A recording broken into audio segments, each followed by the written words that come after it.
자, 정부가요 6.27 부동산 대책을 내놓은 데 이어서 오늘 주택 공급에 방점을 찍은 부동산 대책을 내놨습니다. 구윤철 경제부총리의 목소리를 직접 들어보겠습니다.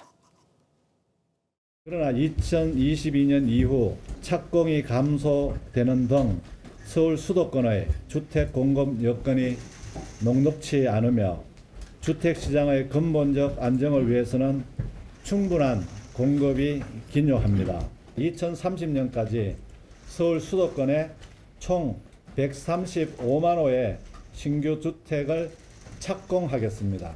과거와 같이 단순 인허가 기준이 아니라 실제 입주로 이어질 수 있는 착공 물량을 기준으로 관리해서 반드시 실행되도록 하겠습니다. 자, 정부는 2030년까지 5년간 서울을 포함한 수도권의 총 135만 가구의 어마어마한 규모입니다. 신규 주택을 착공하겠다고 밝혔습니다.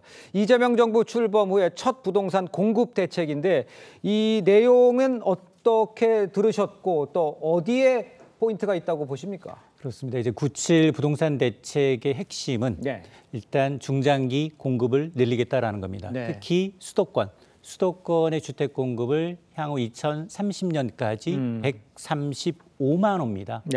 매년 한 27만 호, 신도시 한 개급의 이제 신규 주택을 착공하겠다라는 게 핵심인데 이를 위해서 LH가 그동안은 공공택지를 민간에 조금은 매각을 해왔죠. 매각을 한 이윤을 보고 땅 장사를 통해서 확보한 것을 가지고 공공임대 사업에 손실을 메꿔왔는데 이번에는 직접 시행에 나섭니다. 그러니까요. LH가 직접 시행에 나서면서 이를 통해서 5년간 6만 호 이상을 확보하겠다라는 거고요.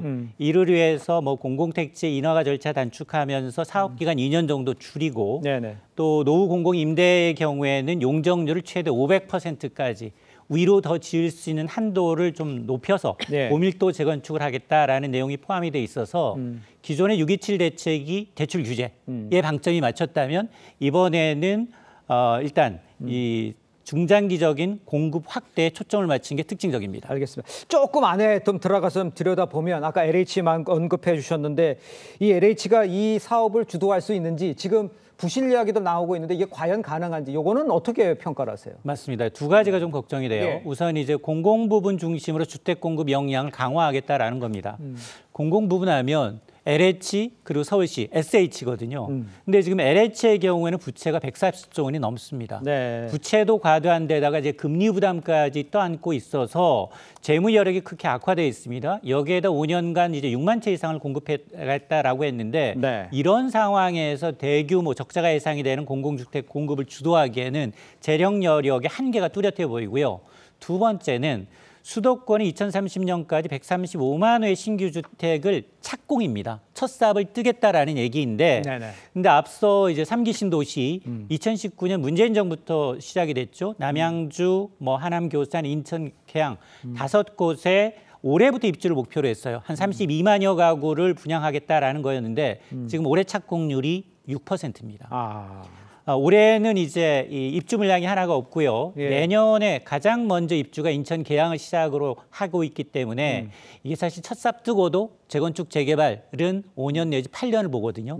자, 그러다 보니 이게 사실상 135만 호가 가능할까? 실효성에 대해서는 의문이 제기되고 있습니다. 알겠습니다. 실효성이 의문이 되고 지금 좀 나온 거는 이게 장기적으로 이제 5년 계획이 같은 게 나온 거잖아요. 그러니까 단기 계획은 아직 안 나온 것 같아요. 그렇다면 이게 말씀하신 대로 주택 안정에 도움이 될지 이건 어떻게 보세요? 맞습니다.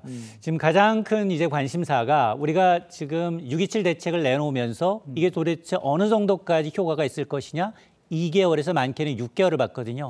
그러면서 걱정했던 것들이 야 대출 규제 효과가 끝나면 풍선 작용 그리고 이제 공급 부족이 내년 내후년까지 이어다 보니 오히려 실수요자 중심의 가격이 좀 오르지 않겠느냐라고 했었는데 어쨌든 지금 나온 부동산 시장의 경우에는 단기적인 대책보다는 중장기적인 로드맵을 지금 많이 포함시키고 있습니다. 그러다 보니 기대와 한계가 좀 맞물리고 있는 상황인데요. 즉각적인 효과를 내긴 상당히 좀 부족하다는 겁니다.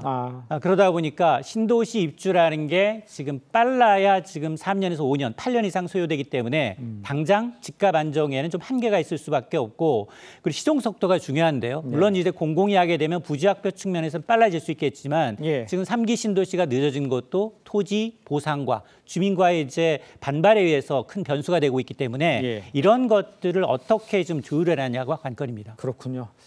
자, 그런데 이제 앞서 이제 발표된 6.27 대출 규제 후에도 이 투기 수요가 이어지자 규제 지역 이 주택 담보 대출 비율 그러니까 LTV 낮추는 이 방안도 내놨죠. 한번 직접 들어보시죠. 주택 수요도 더욱 촘촘히 관리하겠습니다.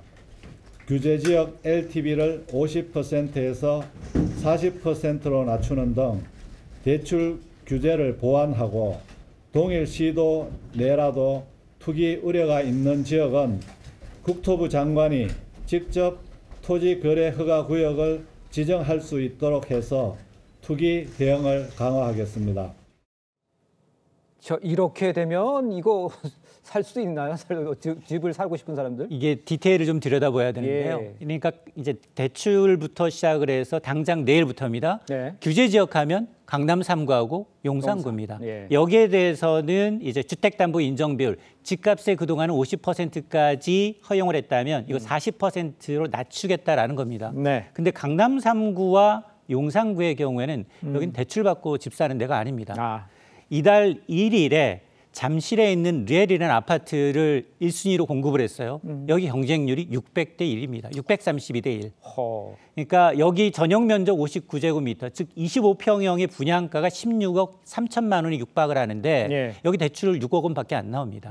그러다 보니 여기 초기의 목적은 사실은 뭐 과도한 레버리지 투자를 좀 막아서 과계부채 어떤 누적을 방지하겠다라는 취지지만 네. 그러나 이딜 지역은 이제 대출을 받고 집을 사는 곳이 아니기 때문에 그렇겠네요. 현금 부자들의 리그이기 때문에 이번 이 조치에 대해서는 그다지 크게 뭐 영향을 미치긴 좀 어려워 보입니다. 알겠습니다. 그러니까 한마디로 지금 내놓은 대책이 공급은 확대하고 수요는 억제 이거를 하겠다는 건데 이렇다면 지금 말씀하신 대로 투기를 억제하는 데는 도움이 되겠습니까? 맞습니다. 여기에는 지금 어쨌든 주택 매매 임대 사업자의 경우에는 앞으로는 주택담보대출 전혀 제로입니다. 예. 해주지 않겠다라는 것이기 때문에 아마 이제 1주택자의 경우에는 뭐 전세대출 한도까지 좀 줄이겠다라는 얘기를 하고 있어서 이렇게 되면 그러면 전세주택이나 매매이나 신규가 나와야지 지금 물량이 공급이 될 텐데 이 얘기는 투기성 이제 수요는 억제하겠지만 그러나 이제 이 사업자들이 자금 조달 통로가 막히게 되면 네네. 신규 매입과 공급 자체가 줄어들 수밖에 없습니다. 특히나